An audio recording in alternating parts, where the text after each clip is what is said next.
Dr. Emma Mitchell stared at her laptop screen, absently stirring her third cup of coffee while the Supreme Leader of the Galactic Council, Zixthul, continued their 4-hour war declaration ceremony.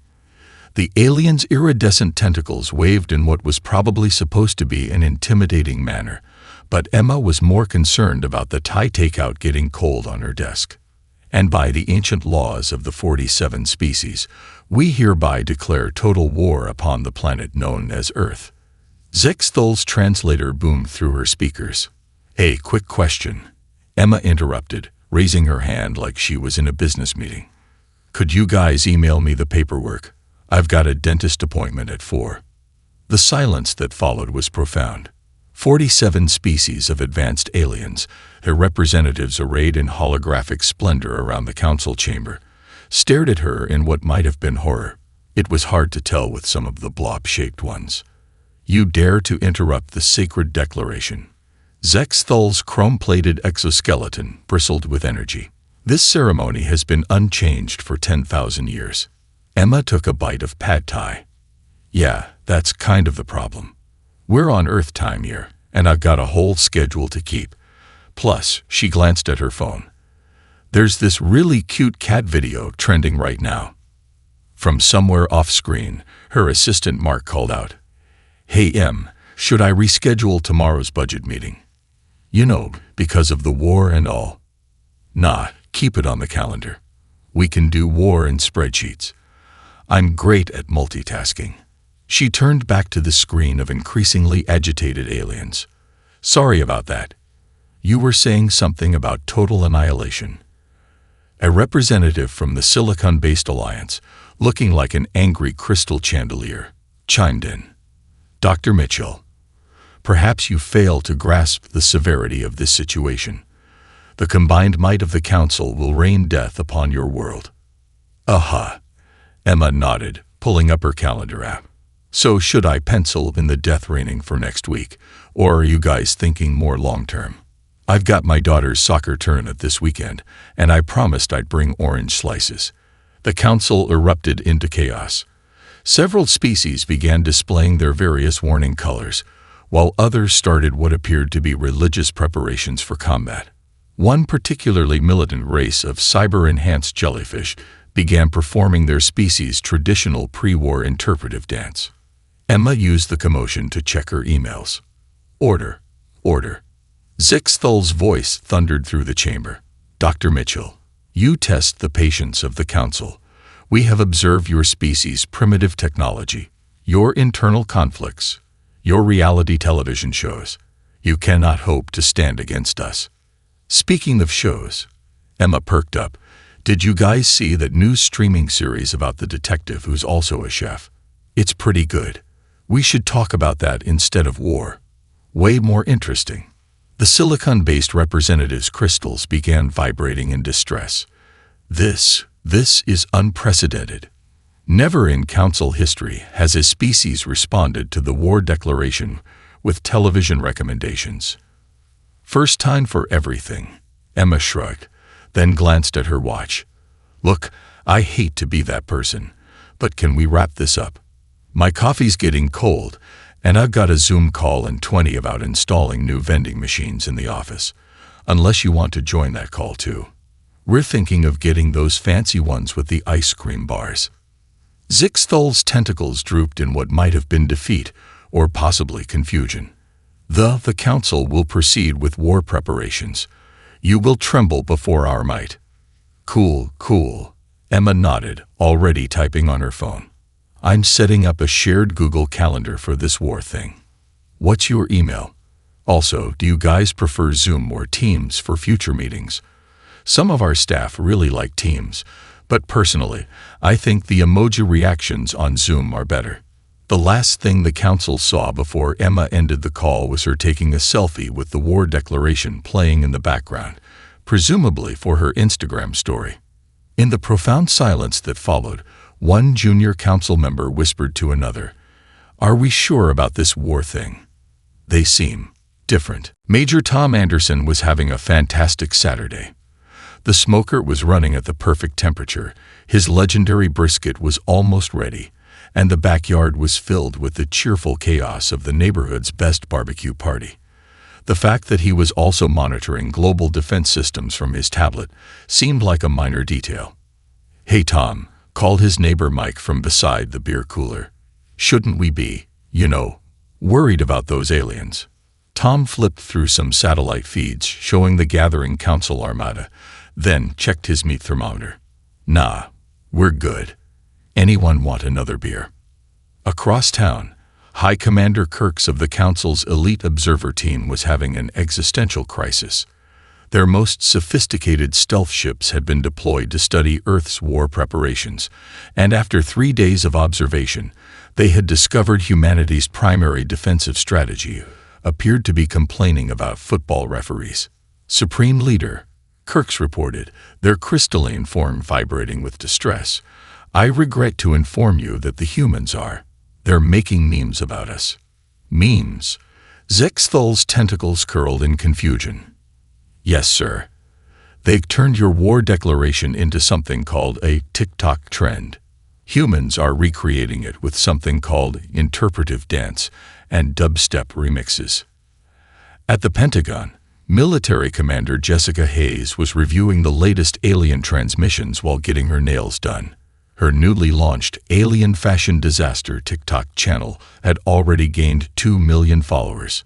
"And here we have the Supreme Leader's latest threat message," she narrated to her phone camera. "Notice the totally last season chrome plating. Honey, if you're going to threaten Earth, at least coordinate your bioluminescent patterns. This is just embarrassing." The Council's observers watched in horror as their carefully crafted psychological warfare campaign was systematically transformed into entertainment. Their threatening messages were being used as background music for workout videos. Their battle formation diagrams had become trending phone wallpapers. Back at Tom's barbecue, the party had evolved into an impromptu war council. His tablet was propped up next to the condiments, displaying real-time tracking of council ship movements, while people debated the proper sauce for alien invasion brisket. "Look at their formation," Tom pointed with his tongs. "They're clustering their ships like they've never heard of personal space. Anyone want to take bets on how long before they start complaining about Earth's defensive memes being too loud?" His 8-year-old daughter, Lucy, peered at the tablet. "Daddy, their ships look like angry jelly beans. Can I draw faces on them?" "Sure, sweetie. Just make sure to post it with the right hashtag." In orbit, the Council's flagship received an unusual transmission. It appeared to be an invitation to join something called a fantasy football league. "What is the meaning of this?" Zixthul demanded. "According to our analysts," Kirks reported, "humans organize their societies around these ritualistic competitions. They're offering us last season's draft position." "Is this an insult?" "We're not sure, sir, but their response to our latest ultimatum was new phone, who dis?" The Council's military strategists were rapidly discovering that their traditional methods of intimidation were proving ineffective against a species that responded to threats of planetary bombardment with coffee meme accounts and Sordo starter tips. Jessica's latest TikTok went viral as she critiqued the Council's battlefield fashion choices while doing her makeup. And don't even get me started on their cannon design. Like, sweetie, threatening geometrical patterns are so 2023. Also, did anyone else notice their ships looked like they were designed by someone who really misunderstood the concept of space opera? As the day wound down, Tom's barbecue had turned into an impromptu block party. Someone had hooked up speakers and was playing alien invasion music, which mostly consisted of techno remixes of council threats, mixed with Earth's greatest hits. "Should we be doing something more military?" Mike asked, watching his kids draw alien faces on water balloons. Tom checked his tablet one last time, noting the increasingly confused chatter from the council fleet. "Nah," he said, serving up another plate of brisket. "I think we're handling this exactly right." In orbit, Kirk stared at their latest intelligence report. Earth's primary trending topic was now council ships looking kind of Seuss. They didn't understand what it meant, but something told them this war wasn't going according to plan. Lieutenant James Cooper was having the Monday-est of all Mondays. His coffee maker had broken down. The line at Starbucks was ridiculous, and the Galactic Council had chosen rush hour to launch their first major offensive against Earth. He sipped his finally acquired caramel macchiato while watching the massive alien fleet descend through the atmosphere. "Hey Sandra," he called to his colleague across the monitoring station. "Can you hit the big red button? You know, the planetary shield one. The one labeled 'in case of dramatic alien invasion'." Sandra asked, not looking up from her crossword puzzle. "That's the one." She reached over and pressed it with her pencil eraser. "Done." What's a 7-letter word for extraterrestrial disappointment? Above the planet, the Council's first strike force encountered something unexpected. Their advanced weapons, capable of reducing planets to cosmic dust, splashed harmlessly against a shield that, according to their scans, appeared to have been cobbled together from spare parts and weekend project energy systems. Impossible. Supreme Commander Zixthol's tentacles twisted in fury. "Our intelligence indicated they had no planetary defense system." "About that," Kirk's chimed in, their crystalline form dimming with embarrassment. "We've discovered they did build one. Apparently, they call it their hobby project. They worked on it between something called Netflix binges." Down in the control room, James was on his second coffee while filing his weekly report. Under notable incidents, he wrote, "Alien invasion occurred during morning rush hour. Traffic slightly worse than usual. Shield held. Need new coffee maker."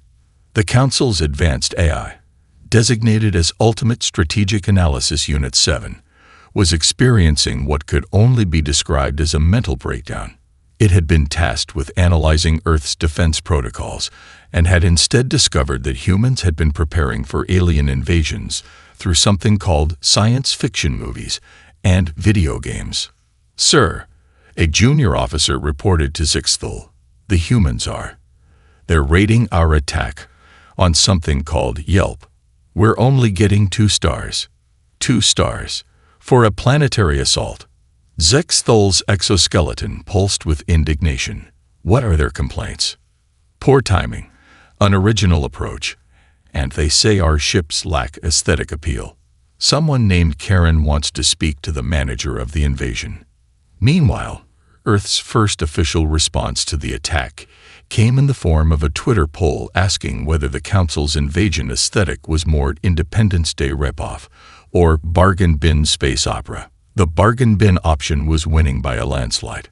Sandra finally looked up from her crossword. "James, should we activate the countermeasures?" "Might as well," he shrugged, starting his third coffee. "But use the beta version. You know, the one the interns designed during their hackathon."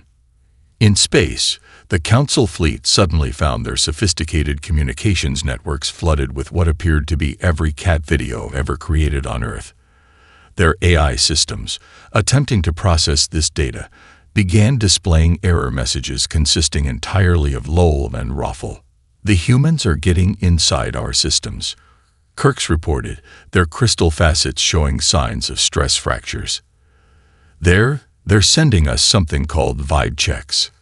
The Council's mighty armada, which had conquered countless civilizations, found itself paralyzed by an onslaught of memes, social media challenges, and inexplicable cultural references. Their ship's eyes started requesting access to something called TikTok. Back on Earth, James was finishing up his shift report. Under Action Items, he wrote, 1. Fix coffee maker. 2. Update shield firmware. 3. Send alien fleet link to our Spotify playlist. 4. Order lunch. The Council's retreat pattern looks like a TikTok dance, Sandra observed, completing another crossword clue. "Should we tell them?" "Nah, let them figure it out. By the way, what should we do with all these surrender requests coming in from their junior officers?" James glanced at his empty coffee cup. "Forward them to HR with a note about our internship program. Some of them might be interested in our invasion defense systems for beginners workshop." As the Council fleet limped back to regroup, Ultimate Strategic Analysis Unit 7 sent one final message before shutting down for emergency maintenance. Humans too casual. Does not QO going to G coffee. In the control room, Sandra finally found her word for extraterrestrial disappointment. "Hey James," she called out, "does Council fit?" Dr. Michael Williams was eating cold pizza for breakfast when he came up with what he considered a pretty neat idea for dealing with the Galactic Council. As head of Earth's cybersecurity division, he had spent the last week watching alien eyes crumble under the weight of cat videos. Now it was time to unleash humanity's ultimate digital weapon: spam emails. "Hey Janet," he called to his AI assistant, "remember that list of extended warranty scripts we kept getting? The ones you said were more annoying than a politician at a pie-eating contest." Janet's holographic form materialized, already smirking. "Those exactly. Let's send them to the entire Council fleet. Oh, and throw in those Nigerian prince templates too. You know, for variety." Aboard the Council flagship, alarms began blaring as their communication systems were flooded with messages about their ship's extended warranties being about to expire. The AI filters, already struggling with Earth's meme warfare, went into complete meltdown. Supreme Leader Kirk's crystal form was vibrating with panic. "Our networks are being overwhelmed with offers for discount medications and something about hot singles in their area." Zixthal's tentacles twisted in confusion. "What area? We're in space." Meanwhile, 16-year-old Katie Thompson was having the stream of her life. Her Twitch channel, Hack the Aliens, had just hit 1 million followers as she casually broke into the Council's supposedly unhackable systems while explaining her process to her viewers. "Okay chat, see how their quantum encryption is like, super basic." She popped her bubblegum while her fingers flew across the keyboard. "It's literally the same as the security on my dad's garage door opener. Anyway, who wants to help me change their desktop backgrounds to Dancing Rick Astley?" The Council's Cyber Warfare Division, consisting of the most advanced AI systems in the galaxy, found themselves being systematically dismantled by what they described in their reports as some teenagers doing bug bounties between homework assignments. Back in his office, Michael was reviewing the latest digital battlefield reports. "So, they tried to counter-hack us?" "Yes, sir," Janet replied, her hologram flickering with amusement. "They attempted to penetrate our systems, but got stuck in an endless loop of customer service hold music. Classic. What's their status now?" "Their primary AI is currently binge-watching cat videos and has developed an unhealthy obsession with something called chonkers." In orbit, the Council's communication officers were dealing with an unprecedented crisis. Every screen in their fleet was now displaying an invitation to join Earth's Fantasy Football League, complete with detailed statistics about last season's performance and a note that read, "Team on, it'll be fun." "Sir," a junior officer reported to Zixthal, "the humans have started a poll about our invasion performance. We're currently ranked below something called pineapple on pizza in terms of controversy." Zixthal, who had spent the last hour trying to unsubscribe from Earth's newsletter, merely waved a tentacle in defeat. "What is their primary attack vector now?" They're sending us LinkedIn connection requests." Katie's stream had evolved into a collaborative effort to reprogram the Council's hold music into a mix of "Never Gonna Give You Up" and various YouTube earworms. Her chat was enthusiastically suggesting songs, while she casually breached what the Council had described as impenetrable cyber fortifications. "Okay everyone, time for a quick sponsorship break," she announced while simultaneously rerouting an alien battlecruiser's navigation system to Google Maps. This hack is brought to you by Raid Shadow Legends.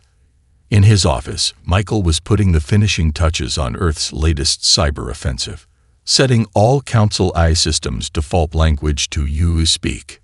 "Janet, how's our reply all email chain attack going?" 17 council ships have already crashed their systems trying to get Karen from accounting to stop replying to everyone about the upcoming potluck. As the digital chaos unfolded, Katie's stream chat exploded with excitement as she discovered something interesting. No way, guys, their entire defense network runs on something like Windows Vista. This is literally easier than helping my grandma set up her Wi-Fi. The council's last functioning AI sent out a final message before succumbing to an endless loop of dancing baby videos. EROR. Human CYVER. Warfare. 2 CAAOTIC. Rebooting. PS. Like ANDS UBSTRIB. Or Memortuant. Marine Corps Captain David Rodriguez made what he considered the most important discovery of the war while trying to fix the break room coffee machine. He'd accidentally spilled his emergency Starbucks triple-shot espresso on a captured piece of alien tech, and the thing had started humming like a hyperactive hummingbird. "Hey, Doc." He called to Dr. Sarah White in the next lab. "I think these alien ships run on something like caffeine. Want to help me test a theory?" Sarah looked up from her tablet where she'd been ordering more coffee pods. "Are you suggesting what I think you're suggesting?" "Yep. We're going to win this war with a venti cup of victory." Aboard the council flagship, Zixthul was dealing with an unprecedented situation. The humans had sent what they called a friendly gesture, a fleet of food trucks, each one dispensing something called a pumpkin spice latte. "Sir," Kirks reported, their crystalline form practically vibrating with energy. "Our ships are responding to the beverage. The energy output is. Does anyone else feel like organizing their library by color?" The Council's mighty armada, which had conquered galaxies, was being systematically compromised by what humans called a little pick-me-up. Ship after ship found their energy cores resonating with the caffeinated concoction. Meanwhile, Engineer Ashley Parker had turned the captured alien vessel maintenance bay into what she called her Pimp My Alien Ride workshop. She was currently installing a custom cup holder designed specifically for big gulp sizes. "See, their energy matrix isn't that different from my morning coffee addiction," she explained to her YouTube audience while casually rewiring an alien battle cruiser. They just never thought to add caramel drizzle and whipped cream to the mix. The effect of Earth's caffeinated offensive was immediate and dramatic. Council ships began exhibiting what their commanders described as concerning behavior patterns. Patrol vessels were making Starbucks runs. Battle cruisers were organizing book clubs. One dreadnought had started a blog about its feelings. "Status report," Zixthul demanded, their tentacles twitching nervously. "Sir, half the fleet is now subscribed to something called Beanbox Monthly. The other half is debating the merits of French press versus pour-over methods." David and Sarah had expanded their operation, opening the first interstellar coffee shop aboard a captured council station. They called it Stargrounds, where even aliens get their fix. "Welcome to Stargrounds," Sarah greeted a group of confused alien warriors. "Today's special is the Quantum Mocha with extra dimensions. And yes, we have non-dairy milk alternatives for our silicon-based customers." The council's military discipline was crumbling faster than a poorly made biscotti. Their fearsome warriors were now arguing about coffee art and asking if they could get their names written on their power cores. Ashley's latest modification video had gone viral across both human and alien social media. Now you might think installing a nitro cold brew dispenser in an alien quantum drive is overkill, she told the camera while casually rewiring apocalyptic weapons into beverage dispensers. "But trust me, the power output is amazing. Don't forget to like and subscribe." Back on the flagship, Kirks was delivering the latest intelligence report. "Sir, the humans have introduced something called customer loyalty cards. 10 purchases, and you get a free planet. And how many of our ships have these cards?" Zixthul asked, dreading the answer. "All of them, sir. Also, the Third Fleet is insisting on being called Baristas now." The situation reached its peak when humanity opened its first drive-through defense system. Alien ships could now surrender their weapons in exchange for a year's supply of premium coffee beans and a punch card for free pastries. David watched from Starground's observation deck as yet another Council battle group pulled up to the drive-through. "You know," he said to Sarah, "I don't think this is quite what the Marine Corps meant by irregular warfare." "Maybe not," she agreed, preparing another batch of their best-selling dark matter dark roast. "But you can't argue with the results."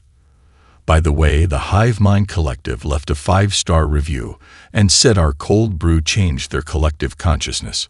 As Earth's coffee shop chain spread across the galaxy, the Council's war effort found itself increasingly preoccupied with arguing about proper bean grinding techniques and the ethics of single-use pods. Their fearsome battle cry had been replaced with, "But first, coffee." The Council's Department of Cultural Preservation was having its worst day in 10,000 years. According to their latest reports, a young Xentaxian named Rebecca, formerly Zixna, had just reached 10 million followers on her TikTok account, primarily by teaching alien species how to do the human thing. What exactly, Supreme Leader Zixthul demanded, is the human thing? The cultural analyst's hologram flickered nervously. It appears to be a combination of not caring about serious matters while simultaneously being frighteningly competent at them. Sir. Across the galaxy, the signs of human cultural influence were becoming impossible to ignore. The proud warrior race of Cletheri had started a YouTube channel reviewing Earth snack foods. The hyper-intelligent Quantum Collective was binge-watching reality TV shows. Even the silicon-based hive minds had begun using Earth slang. "Yo, this council meeting is mid," announced Kyle, formerly Quiel, a teenage Andromedian, during a formal military briefing. No cap, Farfather. The council elders were horrified to discover their youth now communicated primarily in memes and refused to capitalize their messages properly. The situation wasn't helped by the fact that Earth had just launched its first galactic social media influencer network. "Hey Space Fam." Chelsea Martinez beamed to her interstellar audience from her newly established studio on Mars. "Today we're going to talk about how to customize your battle cruiser with RGB lighting, and don't forget to use code UMANITYFYEA for 10% off your first Earth import order." The Council's emergency cultural containment measures were proving ineffective against what they termed aggressive casualness. Their young were adopting human fashion, wearing what they called space streetwear, a concerning mixture of traditional alien ceremonial armor and hoodies. In the Orion arm of the galaxy, a group of formerly militant species had started a band called the Xenonauts. Their first single, "Why So Serious?" feat. DJ Human Vibe was topping the charts across 17 star systems. "Sir," Kirks reported to Zixthul, their crystalline form now adorned with what appeared to be a backwards baseball cap, "our latest cultural analysis is troubling." "How bad is it?" The entire Gamma Quadrant has started a space Reddit. They're sharing what they call Earth memes and hot takes about council policies. Meanwhile, Rebecca's latest video, "Teaching My Alien Friends to Say Bruh, Gone Wrong, Gone Human," had sparked a galaxy-wide trend of species trying to replicate human expressions. The gaseous consciousness of Sector 7 was particularly proud of mastering the art of the eye roll. Chelsea's influence had spread so far that she was now consulting with formerly hostile species on their social media presence. "Listen," she explained to a group of cybernetic warriors, "your death threats need more engagement. Have you considered adding some cute emojis? Maybe a few hashtags?" The Council's last hope for maintaining their cultural purity was shattered when they discovered their own Supreme Leader's offspring had started a podcast called Spill the Space Tea, which primarily consisted of gossip about council politics and reviews of Earth music. "The humans aren't even trying to conquer us," lamented a council elder during an emergency session. "They're just vibing." No cap, Farifer, agreed Kyle from the back of the room, not looking up from his phone. The cultural shift reached its peak when the annual Council War Games were postponed because too many participants had bought tickets to Coachella's first interstellar tour. The proud military tradition was later rescheduled as a music festival featuring Earth DJs and alien bands, complete with glow sticks and food trucks. Rebecca's follow-up video, teaching Supreme Leader Dad to dab, he actually did it, broke all existing records for Galactic social media engagement. The clip of Zixthul attempting the outdated Earth dance move would be preserved in the Council's historical archives, much to their historians' dismay. As Chelsea wrapped up her latest livestream, she checked her analytics and smiled. You know, she mused to her production team, maybe this is exactly what the galaxy needed. Less formal declarations of war and more viral dance challenges. In the Council's main chamber, surrounded by representatives now wearing Earth merchandise and taking selfies, Zixthul realized the war had been lost not to Earth's weapons, but to their vibes. And somehow, that was even more devastating. Supreme Commander Amanda Foster strolled into the emergency council session, carrying a box of pizza and wearing her casual Friday uniform, despite it being Tuesday in any measurable time system. The Council's war room, once a place of stoic military precision, had devolved into what humans might call a collective existential breakdown.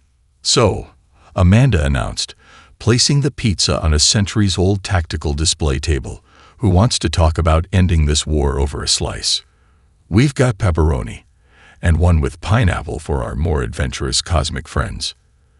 The Council's military leadership stared in horror as she casually used a sacred victory banner as a napkin. All except Kirk's, who had developed a concerning addiction to Earth's fast food and was already reaching for a slice. This is unprecedented, declared General Vexthor of the 9th Battle Fleet. Our analysts have spent months studying human military doctrine and have found no consistent pattern. Amanda shrugged, scrolling through her phone. Yeah, we get that a lot. By the way, has anyone seen the new cat video where the kitten pilots a captured Council scout ship? It's adorable.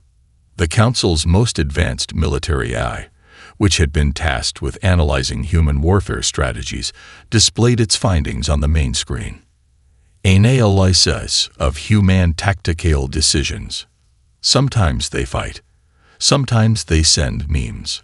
Sometimes they invite you to brunch. Error. System cannot compute.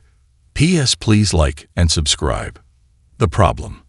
Explained Dr. Stahl, the Council's leading genopsychologist, is that humans appear to be simultaneously the most and least serious species we've ever encountered. They turned our quantum encryption into a TikTok challenge. Amanda nodded thoughtfully while texting. Speaking of challenges, we're having a barbecue next weekend. You guys should come. We can discuss surrender terms over hot dogs.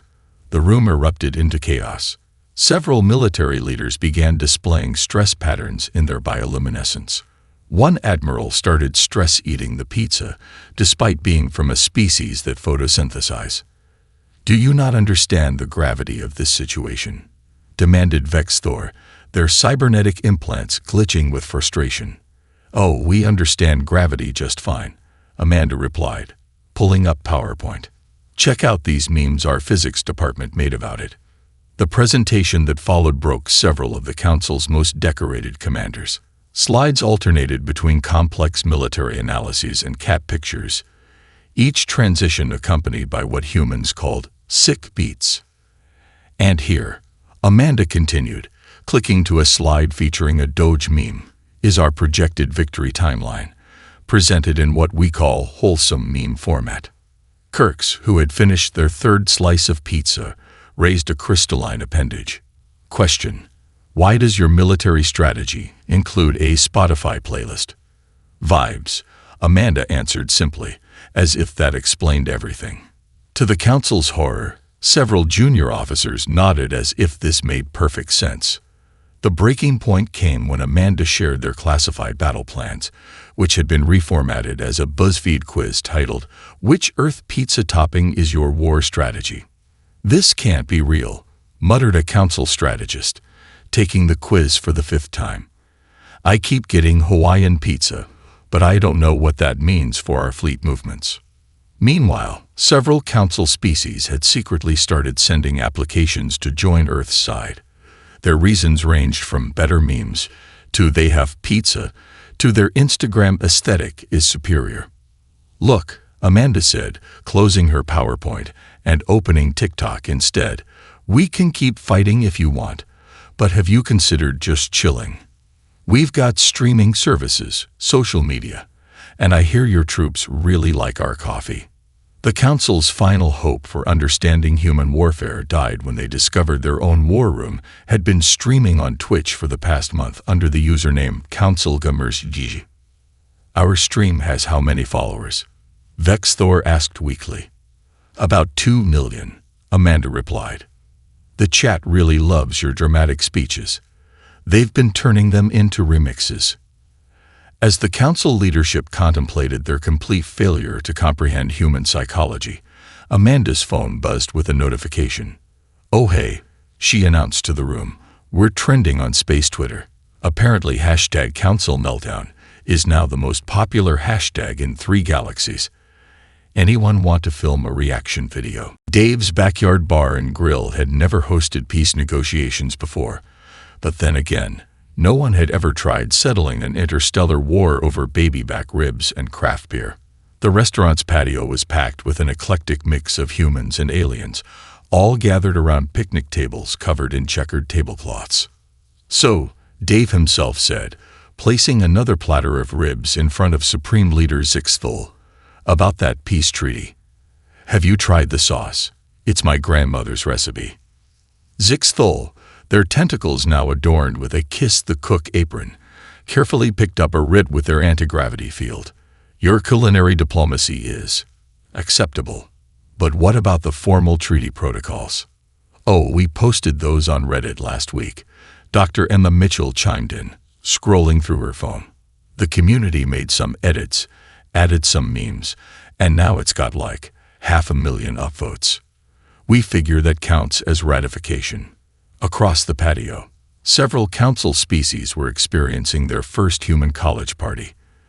The silicon-based hive minds had discovered they were surprisingly good at beer pong, while the energy beings had taken over the karaoke machine. "Sir," Kirks reported, their crystal form glowing with what might have been embarrassment, "the Quantum Collective is attempting something called a keg stand." "Let them," Zixthul sighed, reaching for another rib. "We lost this war the moment they introduced us to Casual Fridays." The peace treaty itself was being finalized on a shared Google Doc, with comments ranging from serious diplomatic points to suggestions for party games. Earth had insisted on adding a clause about mandatory intergalactic game nights, while the Council had reluctantly agreed to stop using Comic Sans in their official threats. "By the way," Major Tom Anderson called out from the grill, "we're thinking of starting a galactic food truck festival. Any interest?" The response was immediate and enthusiastic, even from species that didn't technically need to eat. The gaseous consciousness of Sector 7 had already started planning their Nebula Nachos concept. Meanwhile, teenage aliens and humans alike were documenting the historic event on social media. Rebecca and Kyle's joint livestream, "Peace Treaty Party, Jooni Dipalo Matisi," not CLICKVAIT, was breaking viewing records across 3 spiral arms of the galaxy. "And don't forget to like and subscribe," Rebecca announced while teaching a group of council elders how to do the Macarena. "Next week we're doing a call-up with the Hive Mind Collective's Mukbang channel." The final classification of Earth in the Galactic database read, "Humanity. Status. Chaotically neutral but somehow winning. Warning. Exposure may lead to decreased formality and increased meme comprehension. Approach with casual intent." "You know what the funny thing is?" Emma said to Zixthul as they watched a conga line of various species weave between the tables. We would have shared the memes and coffee even without the war. Your species is disturbingly friendly, Zixthul admitted, trying to keep BBQ sauce off their ceremonial armor. The Council has never encountered anyone quite like you. Thanks. We're thinking of franchising Stargrounds across the galaxy.